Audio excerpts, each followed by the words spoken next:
है नहीं। उनकी पूरी तहरीक का स्लोगन है आजादी का मतलब क्या, ला इलाहा इल्लल्लाह। पाकिस्तान से रिश्ता क्या, ला इलाहा इल्लल्लाह। This is the content of that movement. ये एक जिहाद है। वो साफ कहते हैं, जब वो खुद को मुजाहिदीन कहते हैं तो मुजाहिदीन का मतलब ही वो है, the warrior who is fighting a jihad. मुजाहिद, the one who is fighting a jihad. United जिहाद काउंसिल, जिसको सैयद सलाहुद्दीन हेड करता है, वो इसको यूनाइटेड जिहाद काउंसिल कहता है। आप सैयद अली शाह गिलानी के बयान पढ़िए, वो कहता है even if you pave our roads with gold. ये उसका बयान है जब श्रीमान नरेंद्र मोदी कश्मीर के लिए 80,000 करोड़ का पैकेज तय करते हैं। वो कहते हैं even if you pave our roads with gold we will not stop insisting for freedom. ये वो खुले तौर पे कह रहे हैं। आप उसको इंटरप्रेट कर रहे हैं, नहीं वहां विकास चाहिए। उनके हाथ में पत्थर है, हमने लैपटॉप देने हैं। आप लैपटॉप दीजिए, वो उसमें से बम बनाने की विधि डाउनलोड करेंगे, आपको आईईडी से उड़ाएंगे। आप कह रहे हैं कि हम आपके यहां सड़कें बनाएंगे, आपके यहां पावर स्टेशन बनाएंगे, आपके यहां आईआईटीज बनाएंगे, आपका आईआईएम्स बनाएंगे।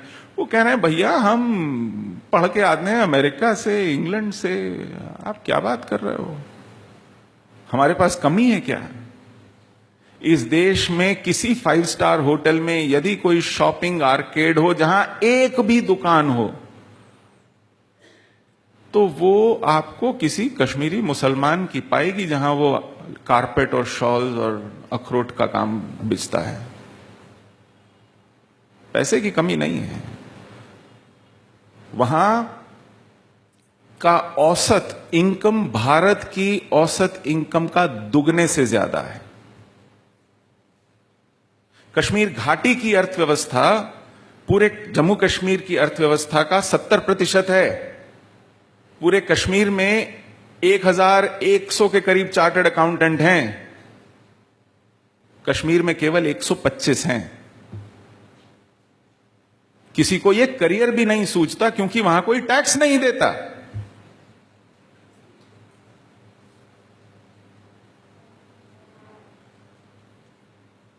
हम पता नहीं किस मुगालते में हैं। हम जीवन भर पूरी राजनीतिक पीढ़ियों में 370 का विरोध करते आ रहे हैं, लेकिन कश्मीर जाकर कहते हैं इस पे बहस होनी चाहिए।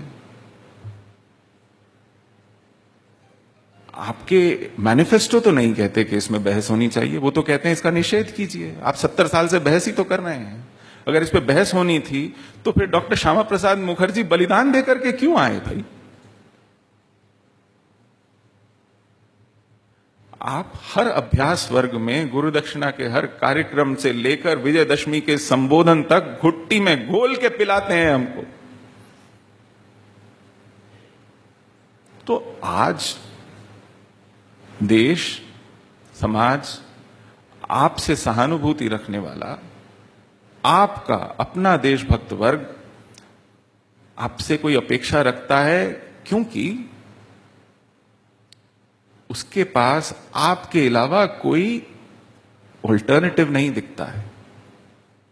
आपके बाद, आपके अतिरिक्त कोई उपाय नहीं सूझता है, और इस उपाय को वह व्यर्थ होते देखने की कल्पना भी नहीं कर सकता है। आप बेकारी से खूब लड़िए, आप बेरोजगारी से खूब लड़िए, आप गरीबी से खूब लड़िए, लेकिन कश्मीर में वो लड़ाई नहीं है, ये बात मान लीजिए।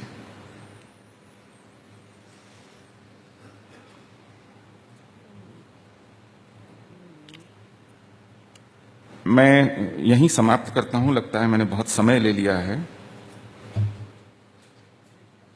यदि आपके कुछ प्रश्न हो, मैं पूरा प्रयास करूंगा कि उसका जवाब दे सकूं। धन्यवाद।